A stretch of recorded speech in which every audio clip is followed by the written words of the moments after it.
Do you think UFOs, the paranormal, weird history, cryptozoology, and outsider art are pretty darn cool? Then you're in the right place. Welcome to High Strangeness with your host, Steve Berg.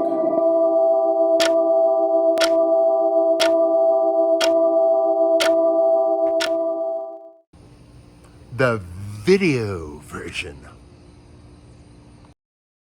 Hello, my friends. Welcome back to another episode of High Strangeness. Today, I have a great guest, a new buddy, and that is Mark Anthony Wyatt. Him and I met at the Strange Realities conference, and we'll go into our little meeting. But first, I'm going to read you a little bio to give you a little 411 on who Mark Anthony Wyatt is. Mark's earliest infancy was spent living on the site of an ancient haunted gunpowder factory in rural southeast England. Oh my gosh, that sounds interesting. He is the author of 3 books so far. They are Wyatt's Weird World and The Spirit of Cornwall, A Haunted Legacy, Volume 1 and 2. Mark has also contributed to other people's books. These include an essay on folklore of the forest as it relates to the TV series Twin Peaks. Oh my God. And who was curated by the renowned folklorist Joshua Cutchin's fairy films We Folk on the Big Screen. Mark's currently working on a few other book projects of his own, and these include Surf and Turf and Wyatt's Weird American World. Mark has presented talks on high strangeness and various cultural topics at locations far apart as Western Wycombe in England and Springfield, Illinois in the US of A. He produces and presents his own podcast entitled The Cuckoo's Town Podcast, which mostly delves into the liminal spaces where high strangeness blends with creativity, namely the arts, literature, magic, and music. When Mark isn't digging into his research, he likes to restore old properties, read old horror stories, and play his acoustic guitar, amongst many other things. Mark Anthony Wyatt, my friend, welcome. Thank you, Steve, and thanks for having me on. And I'm sorry that was a bit long-winded, wasn't it? And I promised to keep it short as well. No. It's... Yeah. I lied. Well, you have a storied bio, man, you know. And that was a short version. Well, my friend said, like... Yeah. The stories you could tell. Yeah. Well, a few. Yeah, we're going to get into, I have a million questions about Cornwall itself. But now, so you how long have you lived in the United States? I've been here for 5 years, almost 5 years now. That's a long story. But yeah, I've been here for 5 years. Right. Yeah, I can't really say too much more about that at the moment, but yeah. 5 That's years. Okay. And, prior to that, I was in Cornwall before that for about 10 years probably. But I've been there all my life. If you know what I mean, I was connected to it for a whole lifetime. But I lived there for actually it was more than that. I'm just trying to work it out. About 15 years. About 15 years I was living there in Cornwall. So yeah, it's a long story. Right. Well, as I kind of briefly, yeah. Well, I always like to, if we have a personal connection, I was just going to, let the listeners know that you and I met at the Strange Realities conference this last November. And I think, I can't remember, it was such a long day, it was like the last day, but you and I started chatting afterwards, and we kind of discovered that we had similar tastes in post-punk music from the UK. That's right. Yeah, it was a bit strange because we were just literally leaving and we weren't going to see each other again. Well, not in the foreseeable. And all of a sudden, we're just gushing with all this information and discovered that we're sort of into similar things.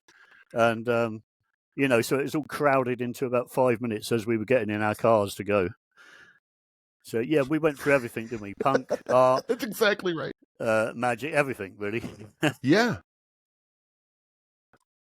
Well, it's interesting, and I definitely want to touch upon this at some point. But like I do, anyone who's listening to this show, I do believe that art and high strangeness are inextricably linked, whether people like it or not. I do feel that art is. I feel like art is influenced by high strangeness, and I feel like high strangeness potentially is influenced by art. Maybe. At It least I is. like that It is. idea. I can't say for sure. Yeah. Well, it all So comes from. Yeah, sorry. what was it like? Mhm.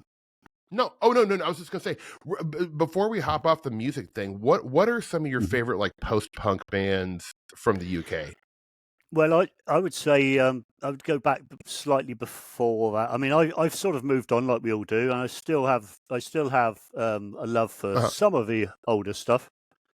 But I was quite fortunate. Well, I see myself as quite fortunate because I'm an old, I'm 64, nearly 65 now.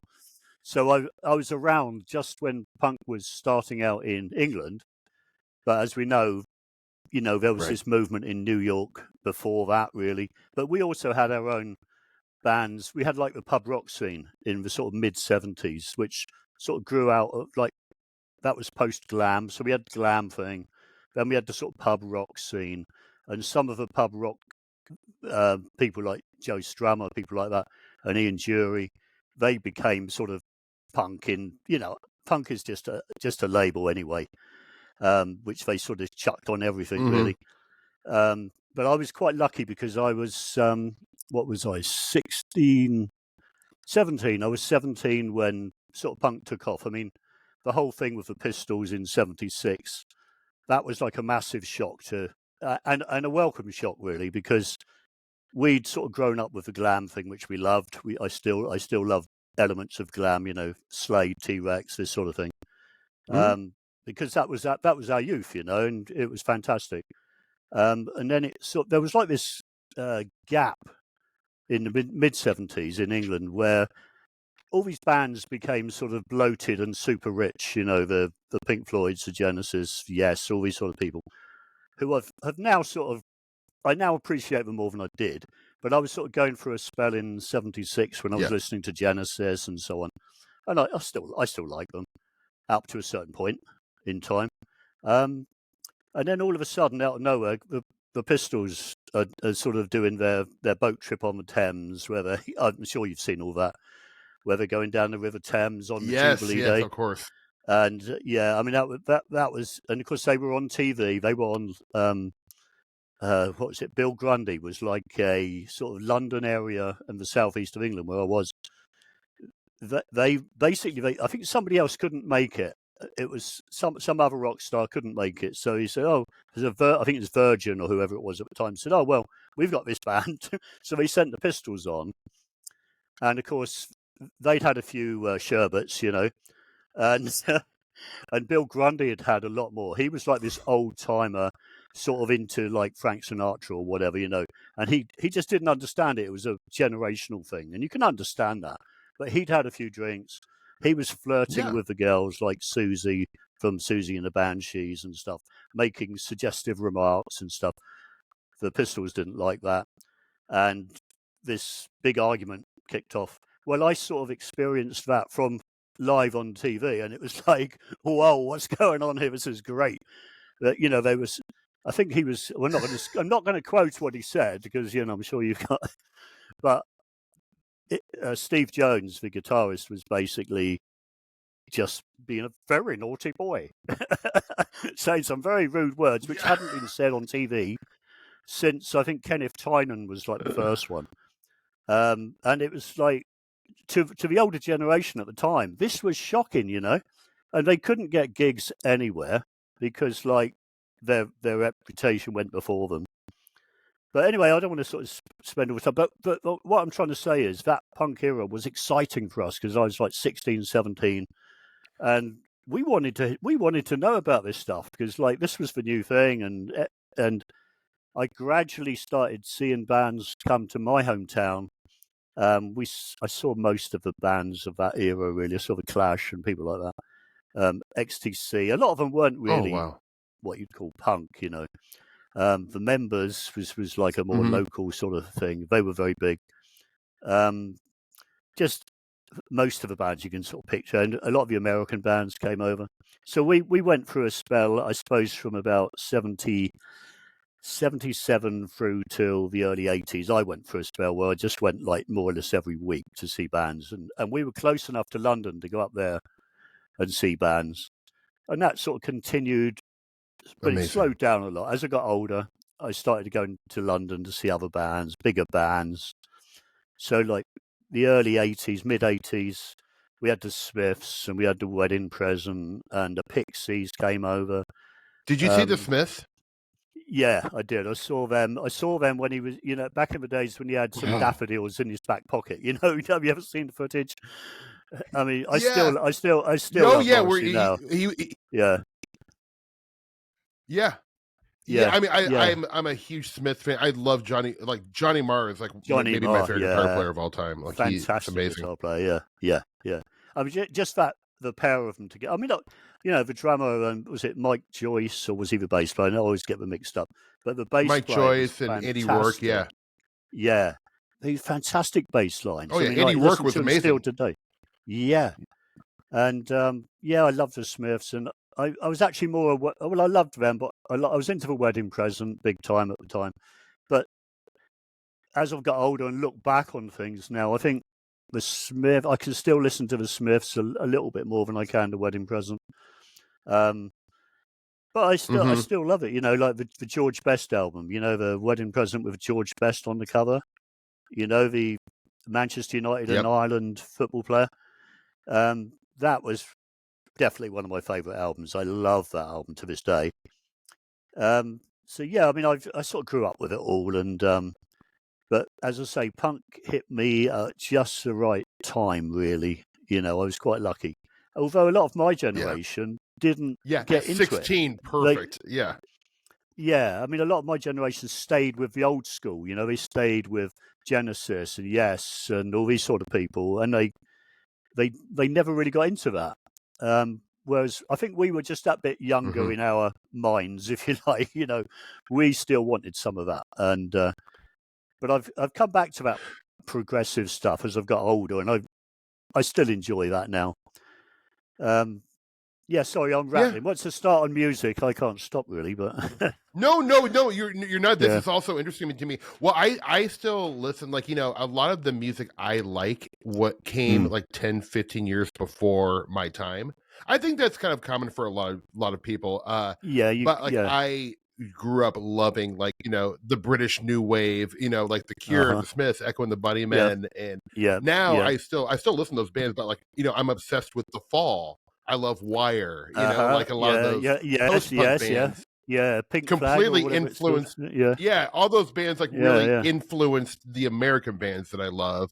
So right, yeah, they had a sort of like so let me sorry, go on.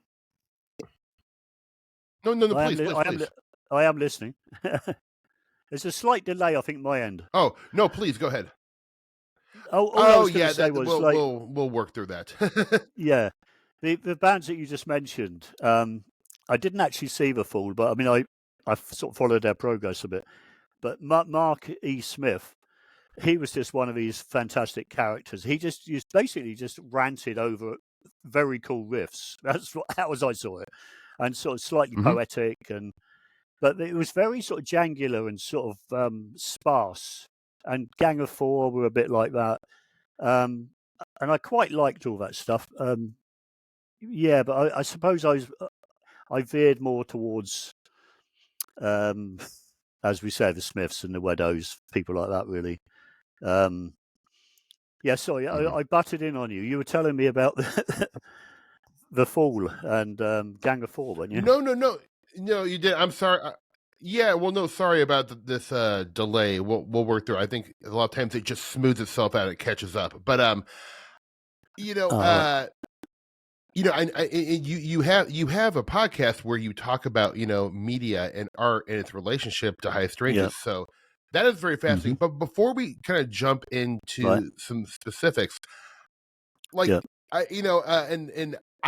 don't know as much as I probably should, but when I think of Cornwall has a really rich history of folklore, high strangeness, spirits, fairies. I know. I think fairies have a long history in Cornwall. Can you kind of tell us some of like what is like the as far as like the fairy history of Cornwall? Right. Well, there's Okay, I start with a silly little funny story actually concerning exactly what you've just said, really. So I went on Jim Harold a few years ago. I've been on there a couple of times, I think, but I went on there a few years ago. And one of the questions he asked me was, and I didn't, there was like a connection problem in terms of our accents, our different accents, you see, which I've gradually got used to Americans. They struggle with me still unless they know me. So Jim asked me something, and he actually said to me, "Well, what about these fairies in Cornwall or something?" And I thought, fairies in Cornwall, and he'd read my book, and he was referring to knockers, spridgeons, um, piskies, and so on. Fair enough, but he'd put this, and I'm not knocking it. I'll explain. I'll get to this. He'd put this blanket term over it as of fairies, which I now I'm 100% on board with that because that's something I've sort of picked up over the years. But I never looked upon them. This is what I'm trying to say. I never looked upon them as fairies, although they clearly were.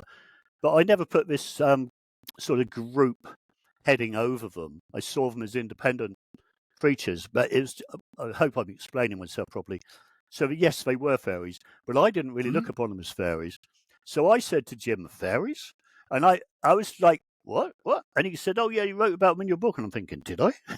Because I only saw them at the time as knockers, spridgeons, piskies, and so on, you know. So that's just a silly little communication problem. And when I realised what he said later, because I listened, I thought, oh, I know what he means now. But it was just that different language that was used to explain something. Anyway, I'll get away from that. So Cornwall, for anyone who doesn't know, it's the very, very far west of England, although some people in Cornwall don't look upon it as England at all, but that's another story. So historically, they were their own country. If you go back, like, how many years? Thousands of years, really, I suppose. Hundreds, we say hundreds. Yeah, 500, about 500, 600 years, they were their own country, but they were sort of absorbed by England as England got more powerful. Some people think they were the first colony, really, but they've been part of England politically for so long now. But they're just looked upon as England by most people, even a lot of people who live there. So it's a very, very tiny region. I'm just doing this from memory, but it's about 120, 130 miles long, something like that. I might be a little bit out, and not very wide. And the further you go down, the narrower it gets. And you can climb hills in the far west, and you can see the sea on both sides.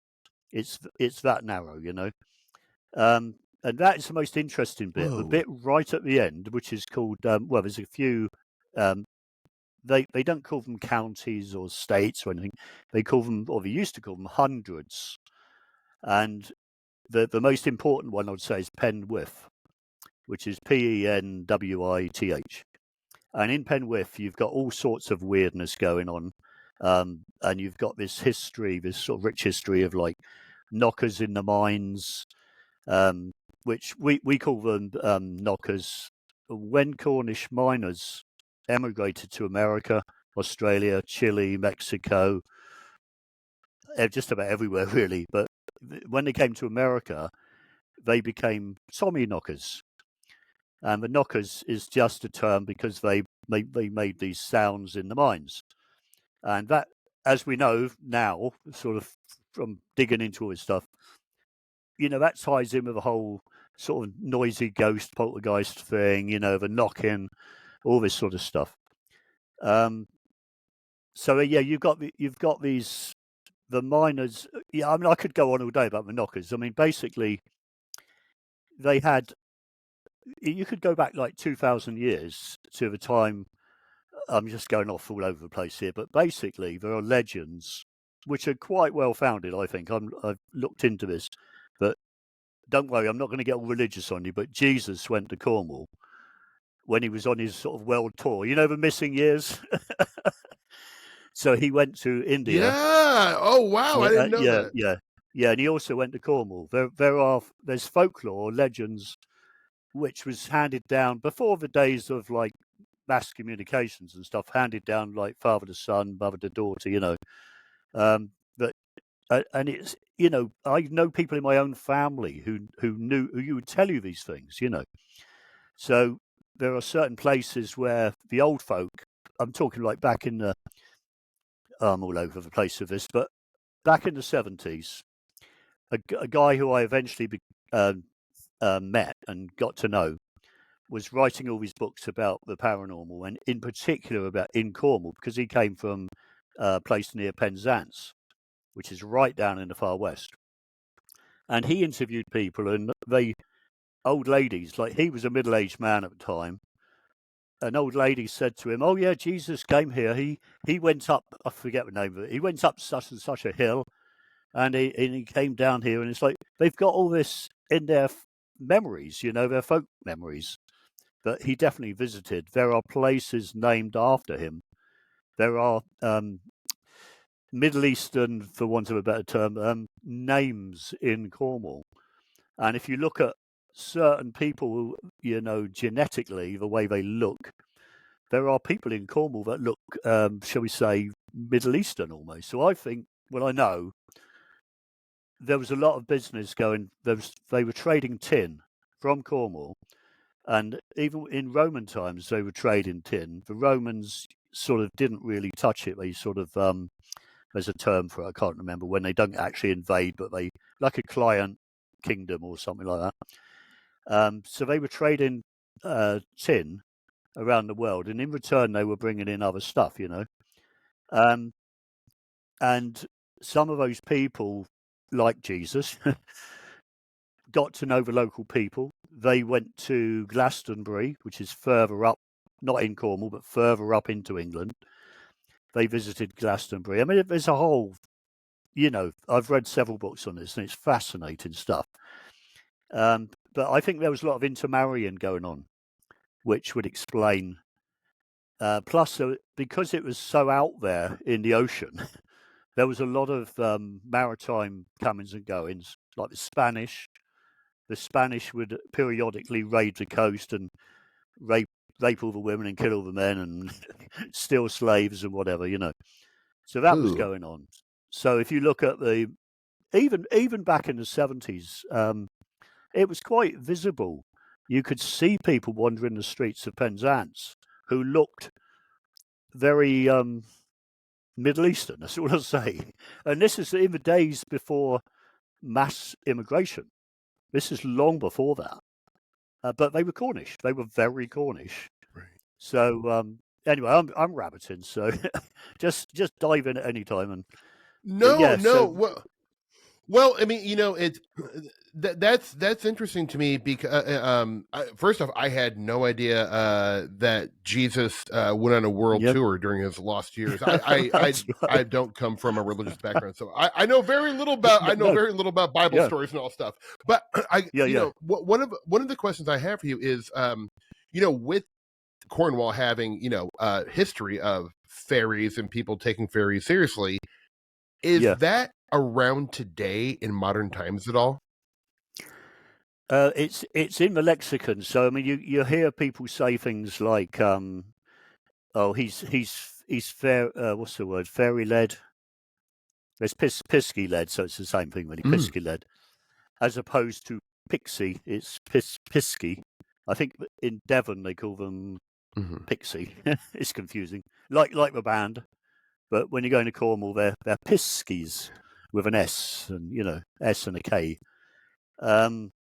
It's sort of I wouldn't have thought so really, but it is in the, like I said, it's in the language. They say things which which is what we went into in the fairy films book. It's like it's become part of everyday speech. And people will say things without really knowing where they came from, maybe, I had an elderly, well, she wasn't always elderly, but I had an elderly aunt in St Ives, which is right down the far west. And she said certain things in her everyday speech which related to fairy folklore. For example, when her son, he was a rugby playing typical Celt, red hair and, when he was out on the lash, when he was a rugby player, when he was younger, he would sometimes sort of come back in a bit of a state like we all did when we were young. And her reference to that was, oh, he's been pisky led, which was a term for basically being inebriated, you know. I can't think of any others off the top of my head, but there are others. There are specific folklore creatures. I'm trying to think. Yes, now Spridgeon is an unusual one that most people don't really know about, but I'll spell it. So it's Sprigan.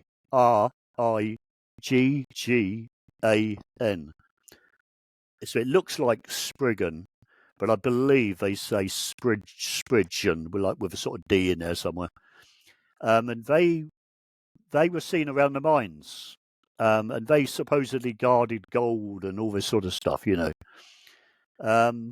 What else can I tell you about them? So there was What were they said to have looked like? Knockers. Oh, they were like, well, weirdly enough, I'm trying to think of the name of a lady. There was there was a lady. I think it was. I might be confusing her with someone else, but I think J.K. Rowling might have used like that idea in one of her books. It was like a sort of a leggy, sort of spindly sort of creature with sort of skin. Oh, and weirdly, you know, if you think about it, they sort of look a little bit like sort of aliens. It's some aliens, you know, as we see them. So yeah, but obviously there's a tie in there. So yeah, they were only really seen in there's certain hills it's all granite. Everything's mostly granite down there, which, as we know, has a connection to this weird stuff anyway. So the hills, which you can sort of, there's a whole range of hills with like huge granite lumps on them, you know, big, massive stones, natural stones. And they were seen around, I'm trying to think of a name, Trencrom and Rose Wall. They're very known for it, and people claim to see these things to this day. Occasionally. What's the other one? Well, Piskies generally, I think, are more sort of.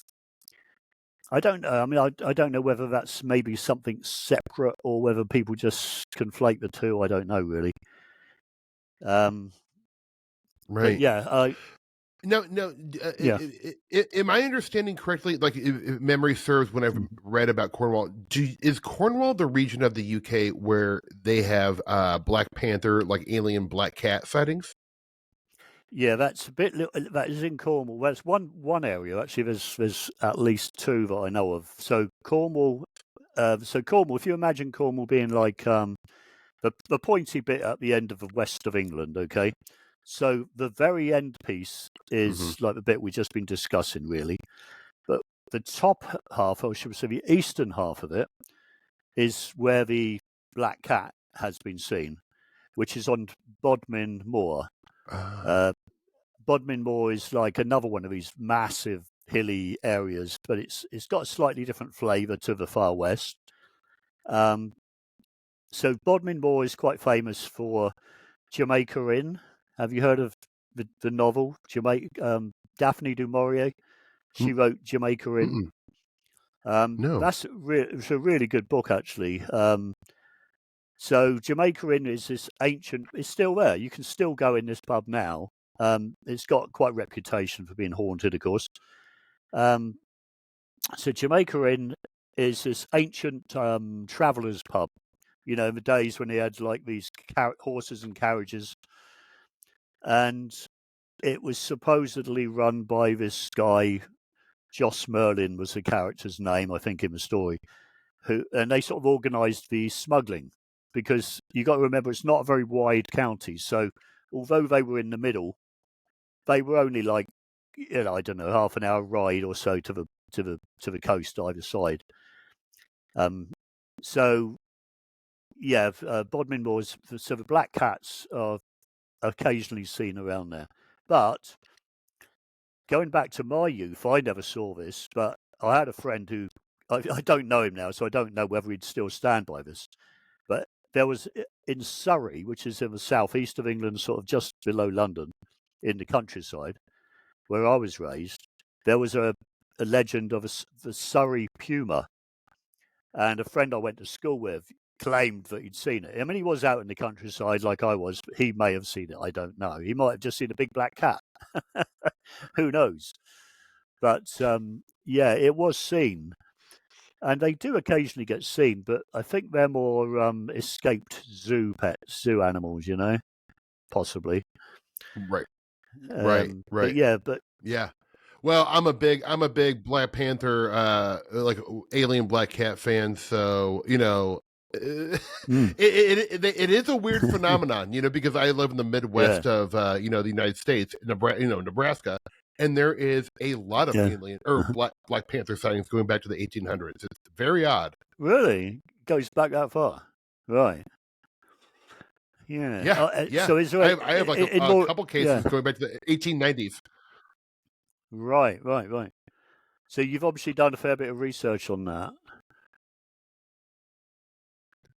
I have, because like, well, what led me to it is that there's this area in Nebraska called it's called Odo County, and specifically this place called Minersville, and I started looking into it because there was a lot of Bigfoot sightings going way back, and like orb of light sightings, and then when I started digging into it, I'm like, oh, but also there's a lot of Black Panther sightings. This is so weird. Like, my ears pricked up when you said Minersville.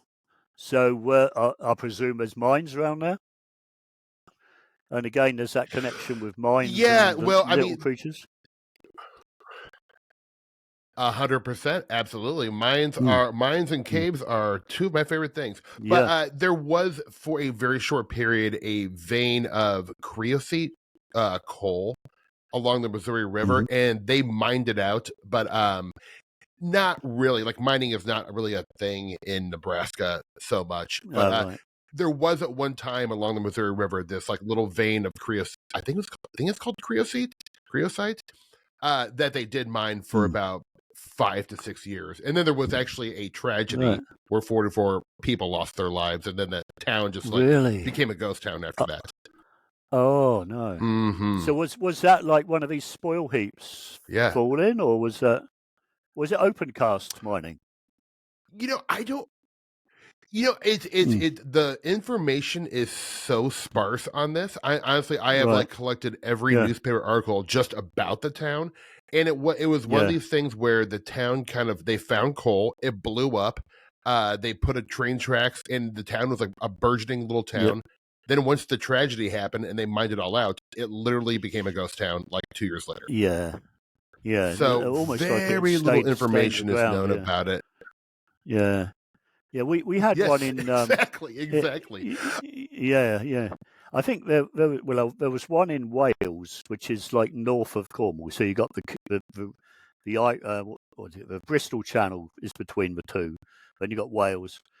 So I'm not quite sure where it was, but it was in Wales somewhere. There was a disaster in 1965 or 6, I think, and this really sort of hit home with my generation, because it was my generation that got hit. There were primary school kids at school, and this spoil heap, I think it was, just came down, splattered just various buildings, including the school. And as I say, this to my generation, it was like, as kids, we're like, whoa, these people were our age, you know. So, you know, I've been lucky enough to carry on to my 60s, but these guys never made it. Just, you know, they were in the wrong place at the wrong time. So that was called Aberfan. Dreadful. Aberfan. And that was a huge loss of life, huge. Yeah. So sorry to bring the conversation down. Let's Mark, lighten it up a bit. No. Okay, well, let's lighten it up with some weird stories. So, Mark, I know, because, you know, unfortunately, I have not read your books. You and I just met, but I've been aware of you for a while, and I know that you have had, you know, your own experiences, you know, spending time in Cornwall. Do you mind sharing a couple choice little nuggets of experiences, weird experiences you had? I've had I'm one of those people that have had too many. And we were laughing about this the other day, actually, because I think it might have been when I was chatting to Soraya, and all these different topics were coming up. Ghosts, UFOs, you name it, Bigfoot, you name it, and it's like bingo. I've got full card now, but actually I haven't. I haven't because I've never knowingly seen a UFO. I've never seen a Bigfoot. So, I have seen quite a few what I would term ghosts of various descriptions. Some have been full-bodied, like full-bodied apparitions.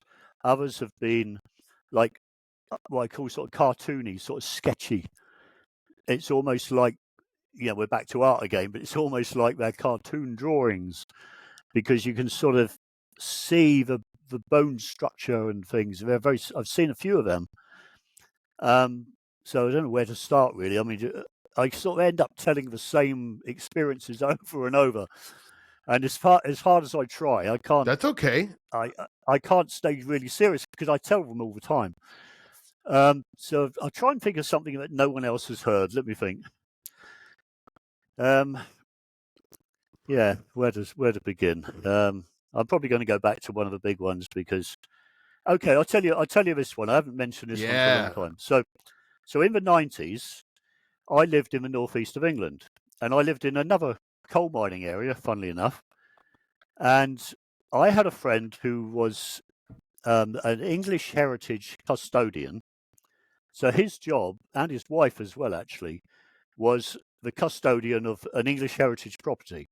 Now, in his, at this time, this was about 95, 96, something like that. He was in charge of Prudhoe Castle.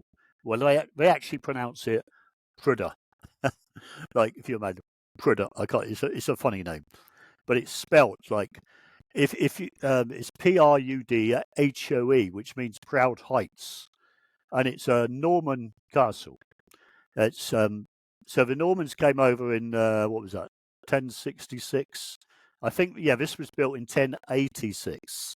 So like 20 years later, they've got this castle, and it's like Norman, royalty from what we now know as France, dominating the countryside, and they built all these castles. So he was a custodian at this place, and so his job was basically sort of welcoming visitors. He knew all the history. He was big on history, very, very knowledgeable guy. So he was very materialist sort of guy. So I don't think he ever saw anything, actually, but his kids did. So he had 3 kids who were all the same age as my kids at the time. So this is how we got to know each other. So our kids played in this Prudhoe Castle. That was their playground. It's amazing. But I got to go to places which were not on the tourist circuit, like the English Heritage would only let them go to certain places. But because I could tell you his Christian name, Howard, I could go to places. He had keys to get to some of the upper reaches. So we wandered around at night on the top of these battlements and stuff, And quite frequently, I mean, I'll tell you about the actual ghost in a minute, but quite frequently I would stay there sort of late into the evening or early hours. And then I'd have to leave the castle to go back to where we were living, which was about half a mile away. But to do that, I had to walk through the castle grounds in 1 o'clock in the morning and go through the castle, the what do they call it, like the trellis gate thing, the big gate, over the moat, which isn't there. It's just like a big, hollowed out bank. And then down. It took me about 10 minutes to walk through the grounds before I was actually back into sort of civilization. And that was always more spooky to me than the event that actually happened. Although I never saw anything on those walks in the early hours. Well, I always expected to. I was always like very edgy, like, oh dear, I'm going to see something. But I never saw anything until I went round there. So they closed at 5. I might get a few of the details wrong. It's so long ago, but they closed at 5 in the evening, or something like that. 5, maybe 6. And we were meeting them in their. They had their own quarters, which was a more modern building. It was like Victorian, I believe, whereas the rest of it was going back to like the 1080s plus. So we were all in his massive. He had his massive kitchen in this old building, and he was preparing himself for the next day's work, and he needed these flyers, which was some sort of educational tool that they were going to give to kids for next day and so on. And he was busy. He's just finished for the day. He just wants to sort of eat his dinner and so on. So he said, Mark, can you do me a favour? Can you go down to there was like a little shop area in this. This was actually in the modern part of the building, or this particular part was. And these flyers, there was a pile of them on this table. And he explained to me which ones he wanted, because there's like just leaflets and booklets and stuff everywhere. It was like a retail area. So I couldn't go down the normal way, which was to go down these, it's like steps. I've got maybe 2 floors up or something like that. I couldn't go the normal way that I knew, because everything was locked off for the night. It was just like the security protocol was like he had to shut certain parts for fire safety and this sort of thing. So he said, you'll have to go the long way. So I had to go along this long landing, which I'd never been on this part of the building ever before, and no need to, So went along this long landing, went past the first set of stairs, which I couldn't use, went to the second lot, and I go down these concrete steps. Like I say, this is like the more modern part of the building. Now, as far as I know at the time, there was how many people? There was myself, Howard, his wife, Deborah, my ex-wife was there, and our 6 children between us, three for each of us, like, and they're all sort of similar ages. So there's 6 kids, 4 grown-ups, 10 people in the whole castle. Everyone else should have left, right? Now, part of his job was to make sure there were no loiterers.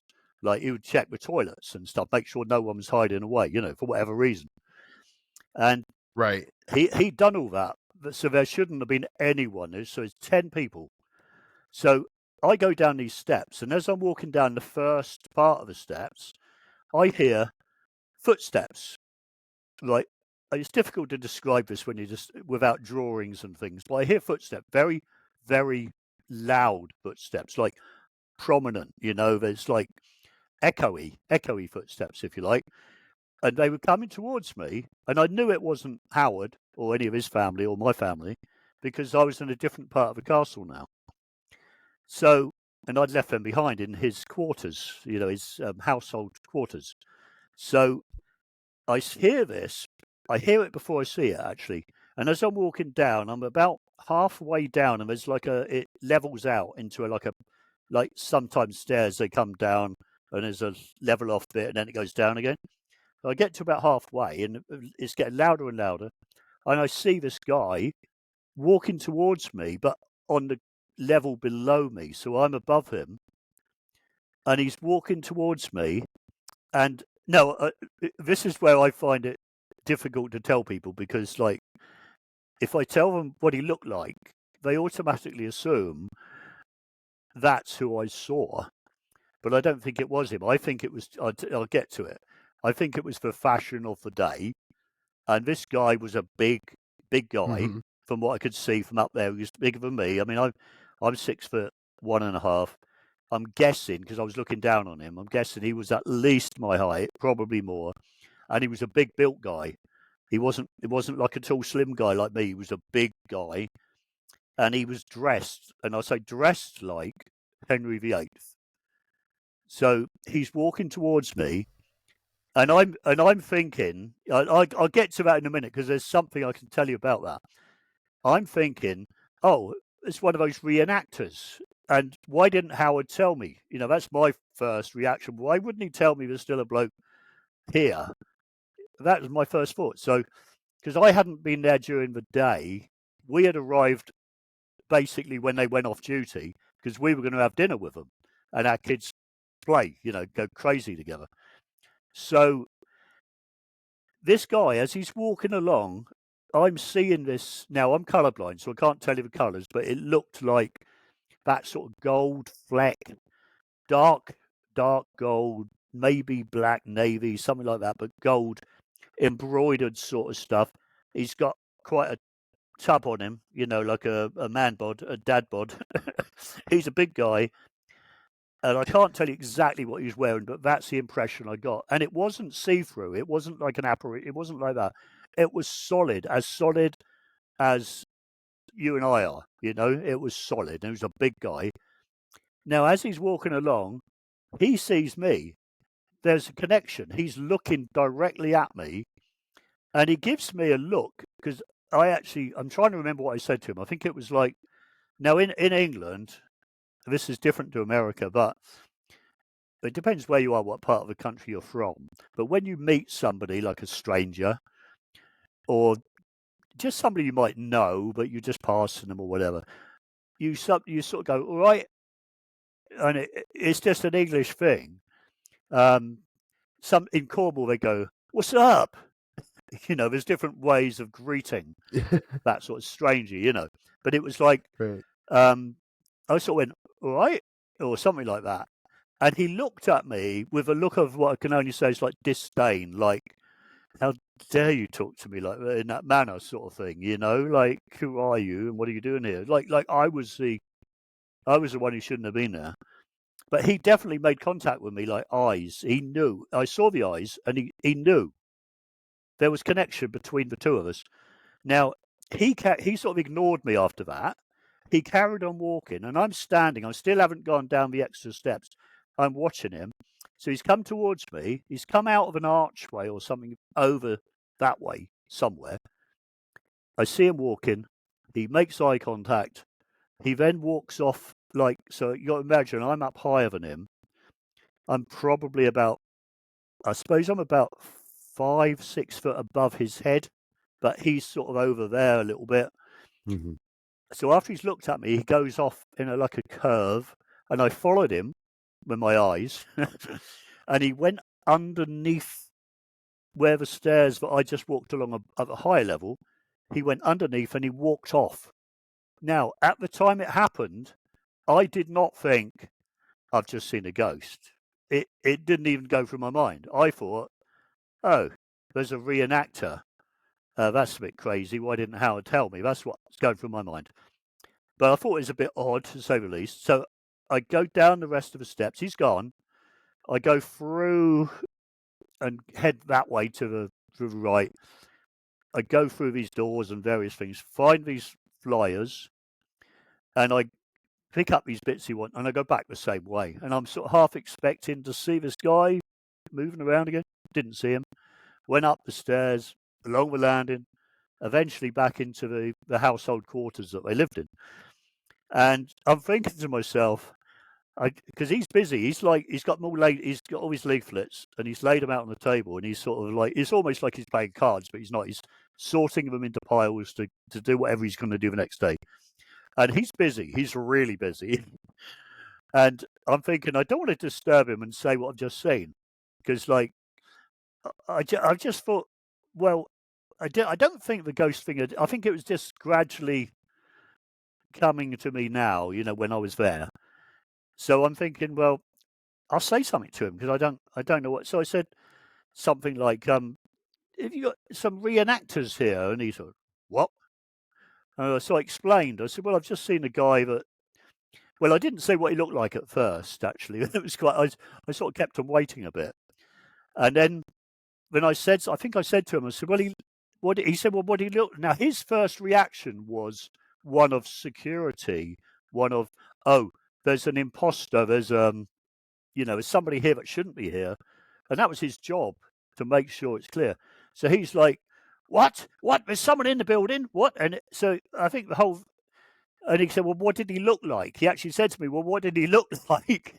So, and that's when I said, well, yeah. And I knew it even before I said it. I thought, I've got to say it, because like he just asked me and I'm going to tell him. So I said, well, Henry VIII. And he's like, he thought I was messing around. Because he's a very materialist guy. I don't know if he still is, but he's a very materialist guy. And he's like, oh, I think he sort of, it's difficult to explain him. He's a really nice guy, but he's, it's just the way he's sort of like, Mark, I'm really busy. I haven't got time. I'm trying to do this. Is there somebody in the building or not? Because I don't want to waste time looking if there isn't. And I said, well, all I can tell you is I saw him. But as I'm saying this, I'm thinking, I think it might have been a ghost. But I didn't say that to him straight away. And then his wife was in the other room with all the children and my ex-wife. And they're all just, playing and talking and whatever. So Howard then shouts out to his wife, like, Deborah, he was a northerner. I can't really do the voice, but he was like a northerner. He said, Deborah, Mark said there's someone in the building. And I'm thinking, oh, this is all getting rather out of hand. But, because I'm thinking now, maybe it was a ghost and he's not going to catch him, is he? So then he shouts out to his wife, Deborah.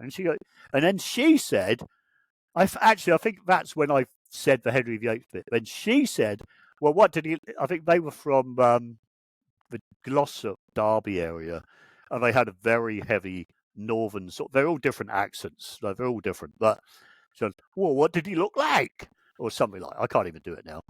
And I sort of Henry VIII, and I sort of almost apologetically said it because I know what it sounds like. I know it sounds crazy. So anyway. I can't remember whether he actually went off to a look or not. Yeah, I can't remember that bit, but that's the bit I sort of that sticks in my mind. But the thing is, I researched it all later, and I found that the guys who ran the castle at that time were I'm doing this from memory. Was it? Oh dear, I might Topless. I think it might have been Topless or something. I probably got that wrong. They were like the local, because in those days, you know what it was like. It was like they were like gangs of, like high blood sort of, royalist types or whatever. Yeah, Percy. It might. I don't think it's Topless. It was Percy. It was the Percys. That was their surname. That's why I'm getting confused. It was the Percys. That was their surname, and they were very, very powerful people. And they basically dominated the castle through a few generations, I think. And they were very high up in the government of the day and so on. Now, Percy, possibly Thomas, I'd have to check this, did actually look a little bit like Henry VIII. And he was built in the same way. And he did dress, he dressed the same way because it was the same era. It was that time. So what I saw was from that sort of, what was that? 1500s ish, around that time somewhere. I did do a lot of research on this, but that was years ago, and I'd have to go back to it now. But I think that's who I saw. Now it gets deeper than that because Henry VIII, I can't remember which wife it was, but one of the wives he married did come from that family, and it's possible that he was. It's possible he might have even gone there. But when I looked at when I tried to find out, did Henry VIII actually visit Prudhoe Castle? Officially, he didn't. But I think it's possible he did because he had like a female interest there. Right. But I think it's more likely that it was Percy, one of the Percys. But it was just the way they dressed, So yeah, that's the one I very rarely ever mentioned. And that was full-bodied. So I've seen other sort of that more is sort of, so So you because you have seen, I mean, like not only experience, but you have seen other things. And when you've seen other things, have they, like, I guess to use the word ghost, have they appeared apparitional? And when I've never seen an apparition. So when I hear apparition, I always think of like an old Disney movie. It's kind of like a blue light, sort of transparent, see-through-ish. Is that when like, you have seen an apparition or experienced an apparition? Yeah. What exactly does it look like? Okay, well, for me, like with that character, whoever he was, that was just like a human. It wasn't like, oh, I can see through a bit of him, or there's some light around him, or anything. It was just he looked real. He sounded real because he was making that noise as he sort of walked towards me.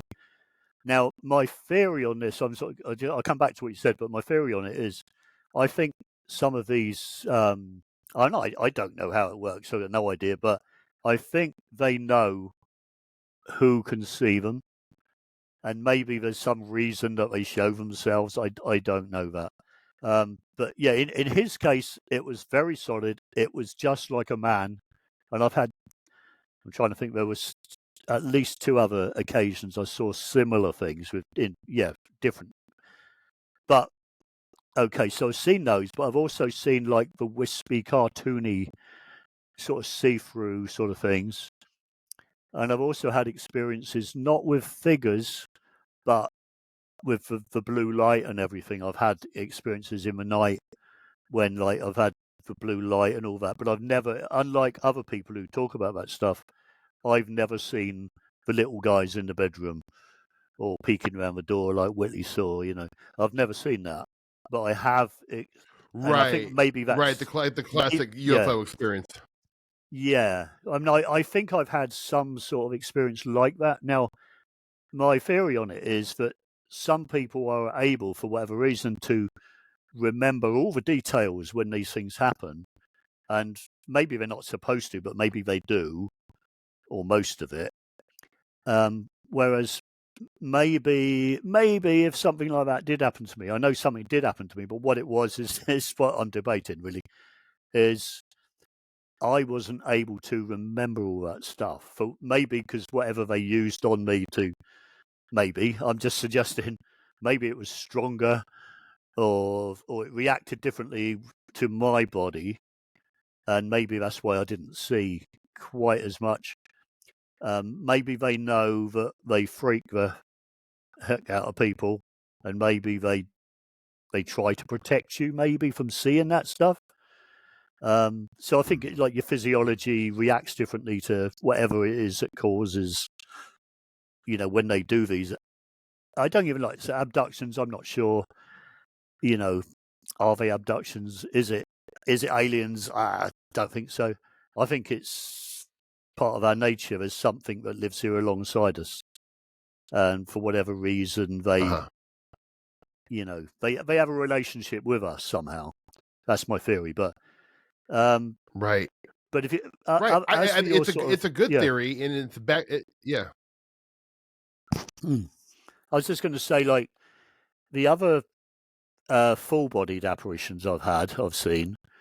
So one of the weirdest ones was like when I was about 17 or 18, and this was I was at college. I was doing like it was part of my work college, and anyway, so I was doing accounts, law, and what was the other thing? I forget the other thing. Anyway, I was doing that, and it was only once a week. I had to go on a Friday, and I went with 2 other workmates, and every Friday we'd go up to a place called Kingston College, and to get there I had to sort of several trains, and then there was a long walk to get from this Surbiton station, which is a beautiful station. It's an Art Deco station. It's beautiful, and I had to walk from there to the college, and then walk back.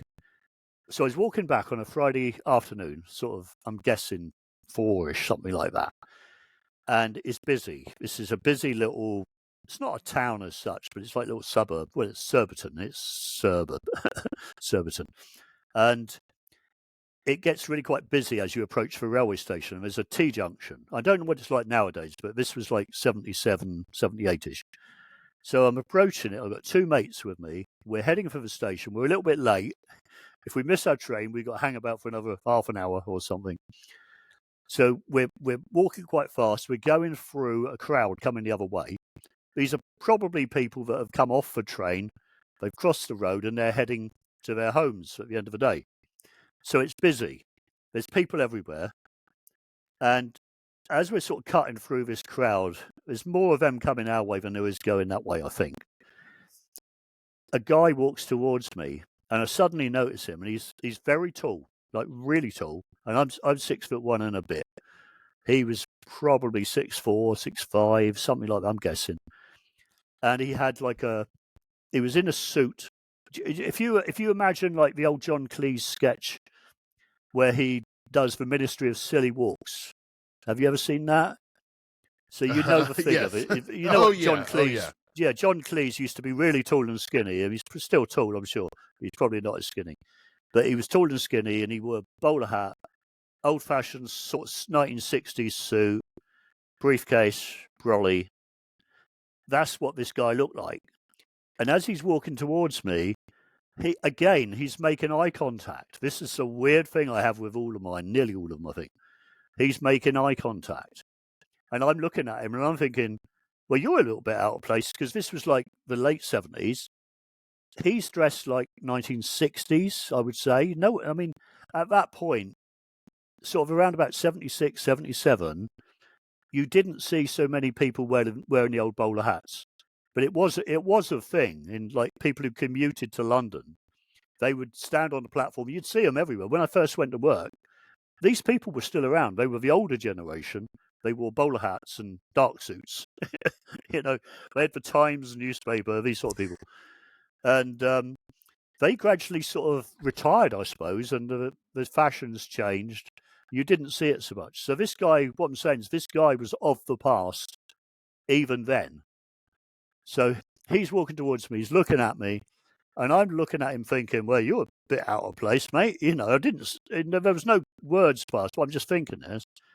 And I'm fascinated by him, and I'm looking at him, and he walks past me.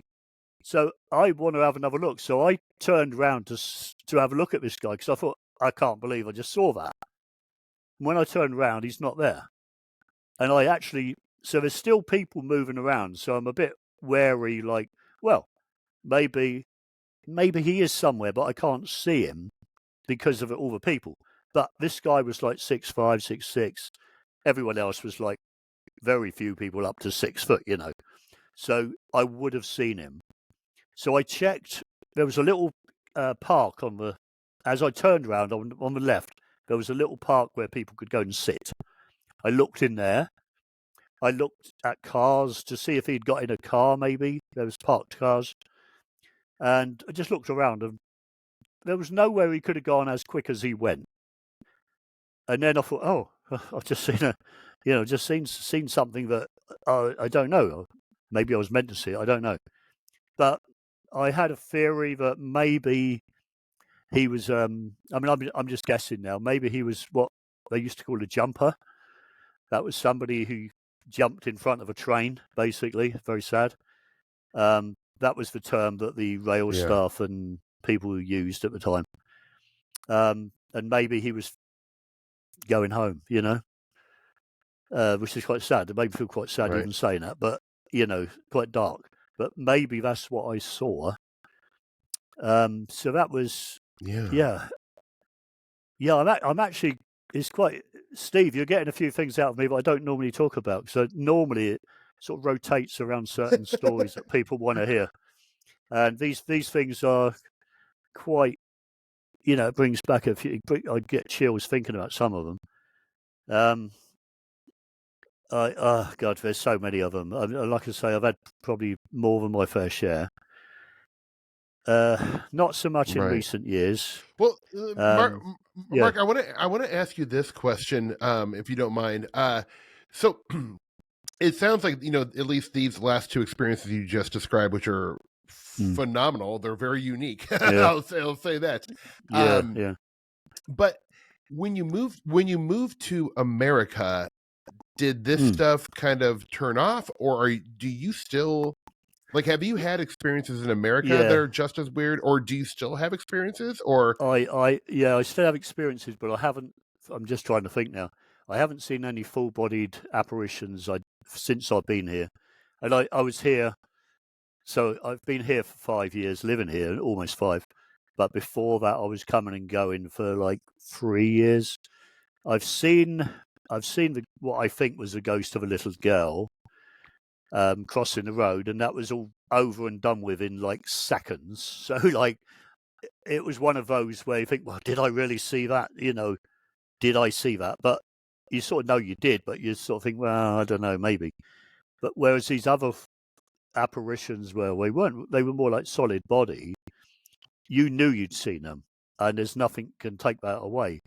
But since I've been here, I experience a lot more sort of like clairaudient stuff. I hear things more than I see them. I mean, we were chatting to Soraya the other night because Janice experiences a lot as well, and we've experienced a lot of stuff together, but not solid body apparitions. But we've experienced things. We hear voice. Sounds crazy. We hear voices. You know, there's a yellow van coming to take me away. Right. But I have heard voices, and they do tie into things that we find out as well. So we if these things happen, we do a little bit of research and see what we can find out. So yeah, we hear things. I quite frequently have, and I'll say this out loud because I don't care, because I know it happens. I've had spirits, tell me their name in my sort of half awake state, and when we've checked it out, we know that there's something to that. So I've had that. I'm trying to think. Put me on the spot. I'm trying to remember. We've had we do up properties, so we've been through quite a few properties because that's what we do. We buy an old place, usually get it on auction, and we do it up. It's a hell of a mess. We do it up, and I think in the process of actually doing that work, I think we actually bring things out. Because I'm sure you've heard this before, when you do heavy works on places. Yeah. So in the various properties we've lived in, we've had experiences. There's just so much. I mean, we're hoping to write all this down.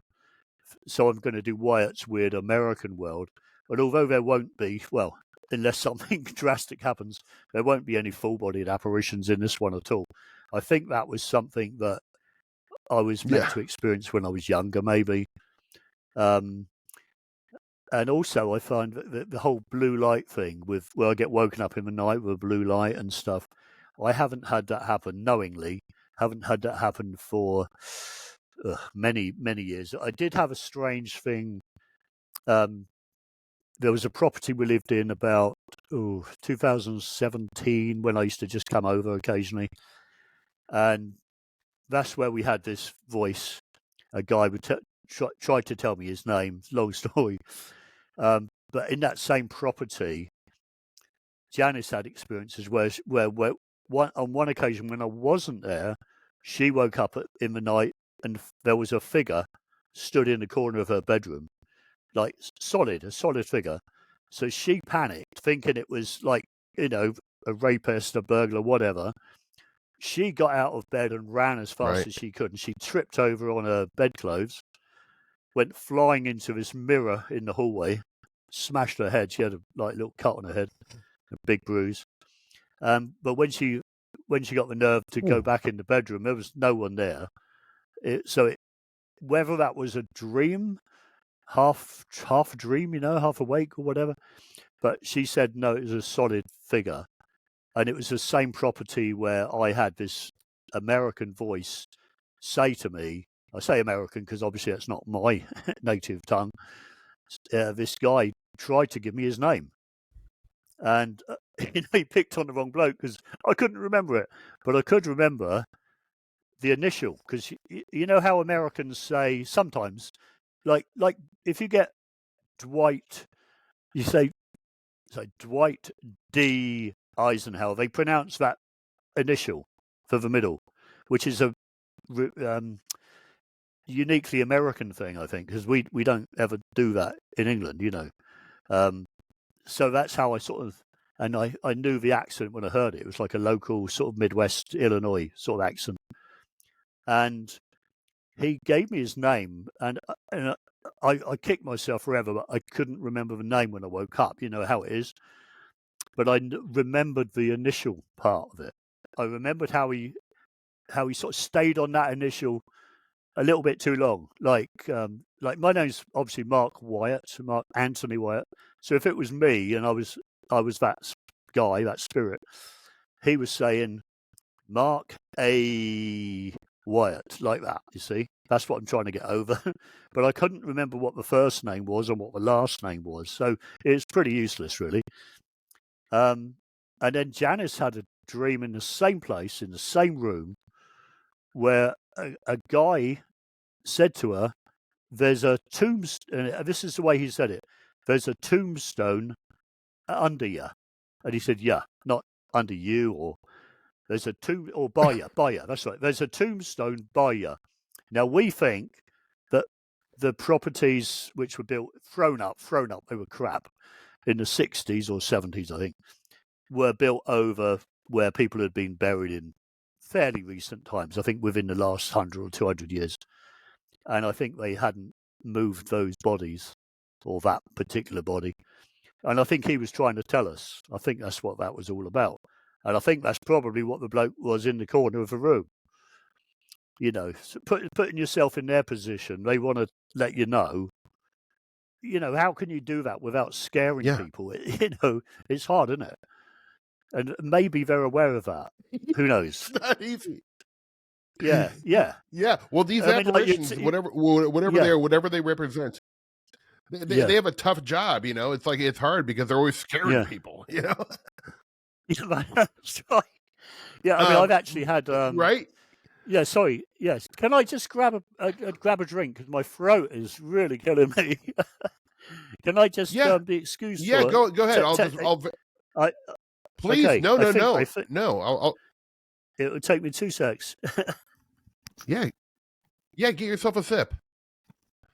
Well, listeners, when I am afforded these little mini breaks, I like to tell people about what I've been cooking, and I am super excited about this recipe. It is garbanzo bean eccentric. I'm trying to eat more beans in this new year. They're cheap, they're easy, great source of protein. Anyway, I discovered this recipe, and it's basically like a chicken salad or a tuna salad, but with chickpeas. So basically what you do, you take a can or two of chickpeas, and you take a potato masher, or you could use a fork, and you lightly mash them to about the consistency of chicken or tuna.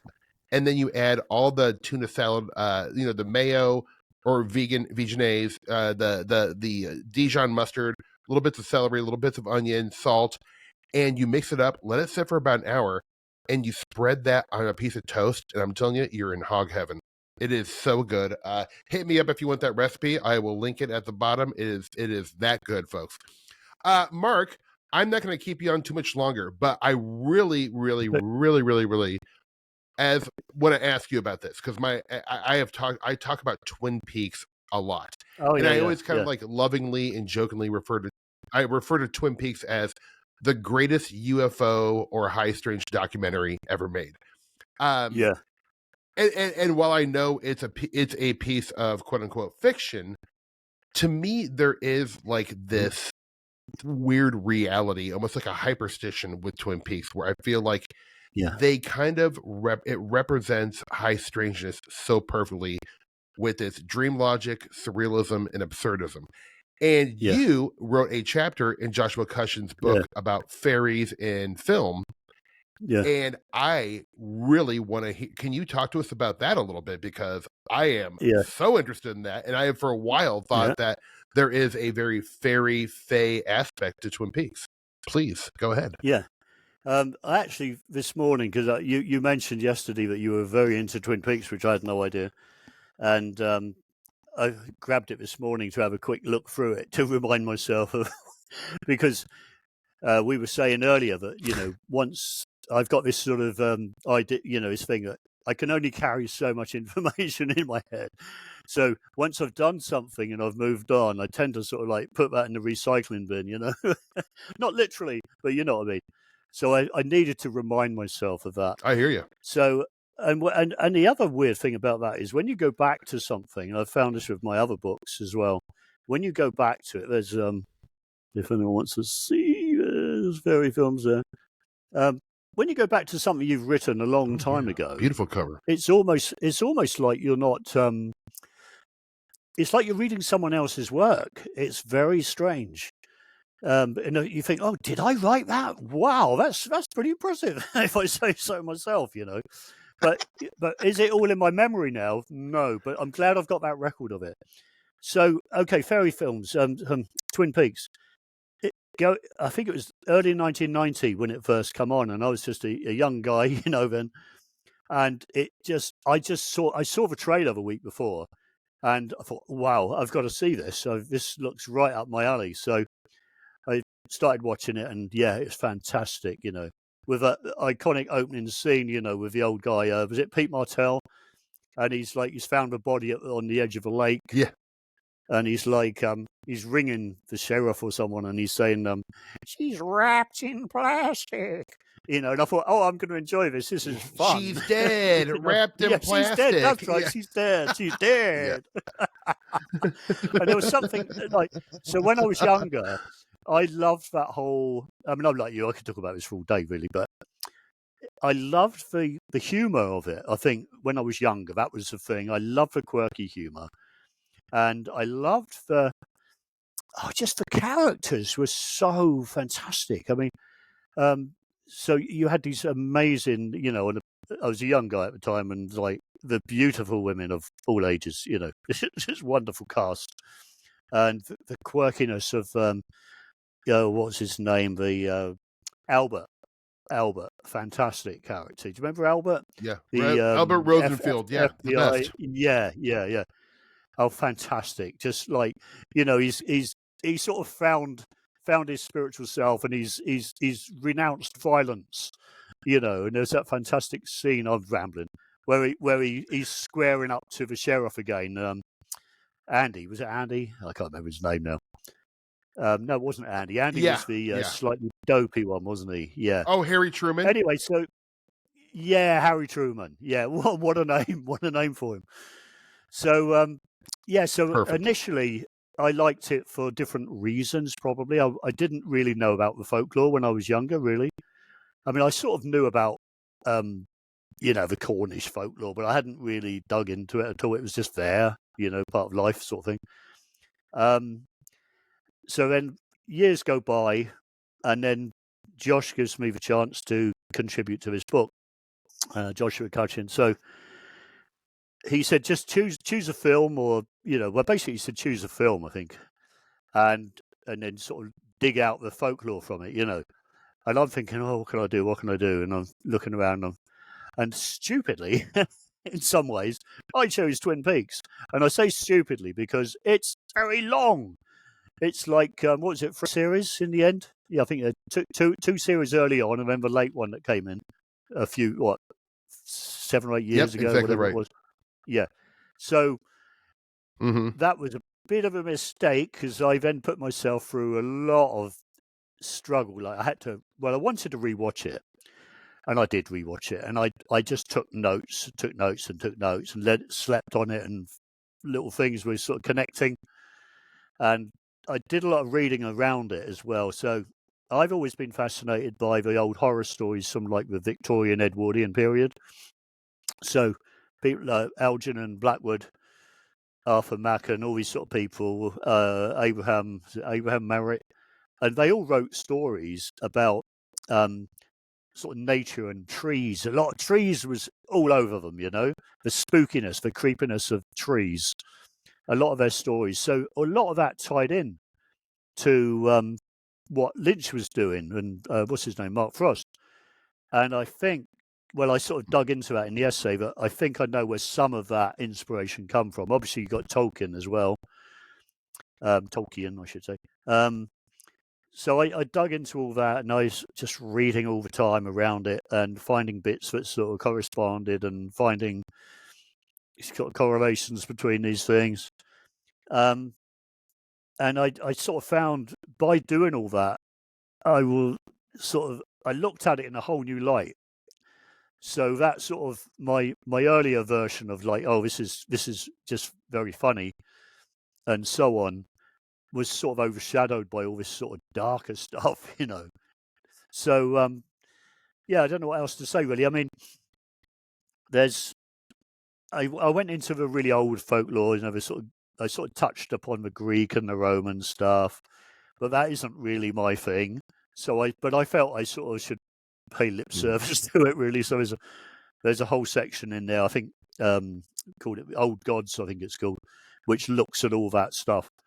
But I was more interested in the forest aspect of it, and where that came from, the Germanic and the Viking, all this sort of stuff, how that all ties into it. And just the whole thing is just like, and there were so many references, like weird references to so the name Wood in itself, just going off on one here, kept cropping up like character names with the name Wood in, like, and people that were writing similar stuff like Algernon Blackwood, Blackwood, you know. There was all these weird little things that Yeah. they're not really a big thing, but they're just like odd little things. And I looked at the way I watched a lot of Lynch's other films, which I'd seen Blue Velvet several times. I always liked that, and I realised that Blue Velvet, the way that opens, is very similar to the way Twin Peaks opens. You can see it's written by the same people because, just the whole the Twin Peaks. I was to say town. It's not really a town, is it? Well, sort of like a tiny town. The whole way that they were living it was presented to us as like this squeaky clean place, a bit like Happy Days almost, where it's a very happy atmosphere, and there's all these good looking people, and they've got this. It's like a soap opera almost. To those who don't know, they would just see a soap opera. In fact, people said to me, "Why do you want to research a soap opera?" It's not a soap opera. Well, it sort of is on some level, but it's not really, is it? So I looked at all that, and then I realised that, obviously there's this sort of, I think I've used language to explain it better because I'm a better writer than I am a speaker. So I'm quite proud of it. I looked at it this morning and I saw some of the phrases, the way I've tied things together, and I think, wow, I wish I'd written this. Oh, wait, you did. Big head. But anyway. Yeah. But the way like the seething underbelly, this eldritch feeling out of this place where you've got this so in Blue Velvet, you've got this town or village called Lumberton, which is again like Twin Peaks, it's a logging town, and you've got this little white picket fence, and they show you this beautiful scene of this guy mowing his lawn and everything's right. It's like it reminded me of that Monkees song, Pleasant Valley Sunday. Whenever I see that, I think of Pleasant Valley Sunday, this sort of like really pleasant, lovely place. Everyone would want to live here. But then they go underground, don't they? They go under that white picket fence and you see all these worms and, and it's the same thing with Twin Peaks. You got this... eating an ear. See? Yeah. Yeah, it's just so creepy under, So yeah, I dug into all that, and also, if you remember the court scene where I'm trying to think of his name, like oh god, what was her name? Not I'm trying to think of Laura Palmer. Laura Palmer's father, whose name escapes me at the moment. Leland, yeah. Leland, yeah. So Leland they captured him at some level. They captured him. And they had the judge arriving. Now, when the judge, his name was Sternwood, another Wood thing. His name was Sternwood. He arrives, and he's there like a visiting judge or something to sit at this assizes or whatever it is. And they're going to judge him and put him in the cell. And as he's arriving, there's a storm. There's a big storm. Again, it's that cinematic device. It's like, oh, there's a storm brewing, It's like one of the oldest cinematic things that, they always use, isn't it? And then I looked at another Spielberg film, not Spielberg. Frost, no, Lynch, I'll get there in a minute. Lynch.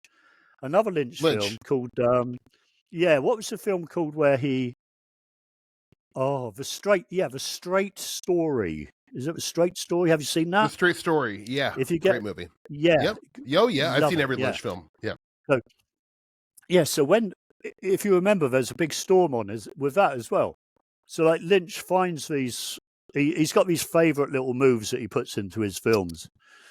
So I didn't know any of this stuff, and it's just like you gradually pick it up as you go along. Think, oh yeah, I recognise that, as he's done this before. So yeah, I don't know where to go after that, but I'd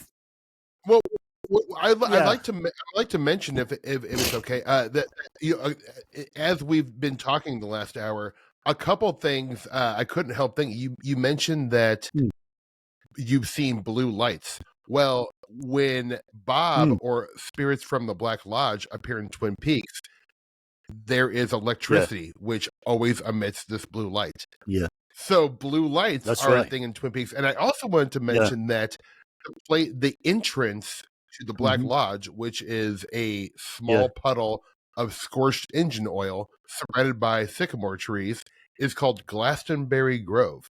So there's a a little UK folklore nod there. Yeah, yeah.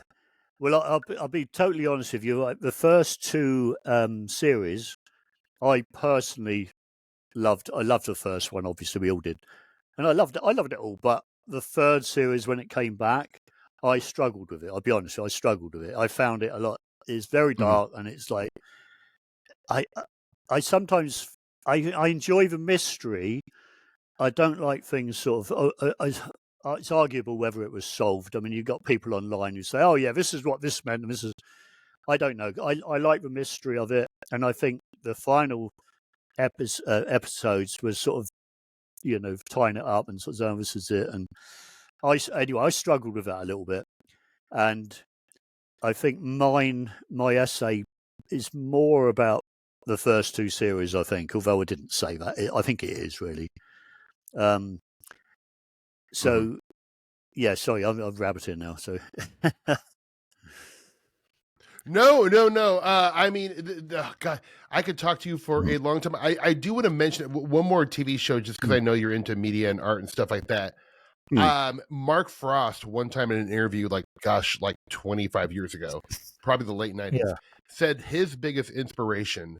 The only time I've ever heard him say he was inspired by anything else when working on Twin Peaks was the TV show, one of my favorite shows of all time, called The Prisoner. Right, yeah, Patrick McGowan, the UK, that's right. Yes, exactly. Are you a fan of The Prisoner? And I must admit, McGowan, my brother told me about it. He was really into it, and I never got round to it. So I do know what you're referring to. It was a village in Wales, and you can still visit this village where I am not a number. I'm not a number. I can't remember his catchphrase there, but I'm a man. I must admit, I'm a man, not a number. That's right. Yeah. No, I must admit, I've never seen it. I know of it. So, you'll love it. You'll love it when you see it. It is incredible. And if you're a Twin Peaks fan, it's a must-see. Oh, right. I'll definitely put that on my list. Please do. Mark, thank you. This has been so much fun. Would you mind letting the listeners know where they can find more of your work, please? Yeah, sure. Thank you. I've really enjoyed it. It's been fantastic. So, I'm setting up a website a few years too late. So all of my books can be found on Amazon, and a few of them can be found in what's the big store in America, the bookshop? I never remember it. It's not Waterstones. Sorry? No. Barnes and Noble. Barnes and Noble. That's Barnes and Noble. So yeah, I've so my first book is Wyatt's Weird World, which looks like something like that. There you go. And that's mostly, that is all my experiences up to around about 2015-ish, something like that, or some of them. I keep remembering others. Then I've got my Cornish books, The Spirit of Cornwall, A Haunted Legacy, Volume 1, which is like the north end, the eastern end of Cornwall. And then there's Volume 2, which is that one. These are all, I did all the photos as well. I took that. That's Neil's Steeple, beautiful, which is just above St Ives and Carbis Bay. It's a beautiful obelisk. There's a story behind that as well. And that's Bude, the picture on there. That's the surf. There's actually surfers in that picture. You can, if you look really carefully, there are surfers there just about to go out. They're sort of here. I used to surf a little bit, which is so. I'll tell you about that in a minute. And then, of course, there's fairy films, which I did for Josh. I did an essay in there on Twin Peaks, and then there's Mystic Memoirs. Oh yeah, which I in the first essay in that book is a compilation of various people, all sort of, as it says, beyond belief experiences. Mine is about my experience with a large owl, which is called At the Crossroads. That would take too long to explain now. So, and I've got two in the can, which is Surf and Turf, which is about my time in Cornwall when I was surfing for a few years, and also landscape gardening. And I designed a stone circle, and not just designed it, put it in, which was quite interesting because it looked like it had been there forever. And it's not difficult really. You just dig a few holes in the circle and you stick them in, just random stones. But it looked really good. And we were doing that one day, well, several times actually. And this was at Tintagel in Cornwall, and it's quite near. Well, it's where the King Arthur, the Arthurian myth comes from. That's one of the places he was supposedly raised, and battles took place there, and so on and so on. It takes forever to tell. But we were standing by the stone circle while a coach went by. Several times this happened, and lots of Japanese tourists on the coach were taking pictures of my stone circle so which wasn't a real stone circle, but it looked real. It was in my mate's garden, and I always imagine that it's on some elderly Japanese couple's mantelpiece above the fire, and they've got this picture of this original stone circle. But what they don't know is it was built in sort of, 2008.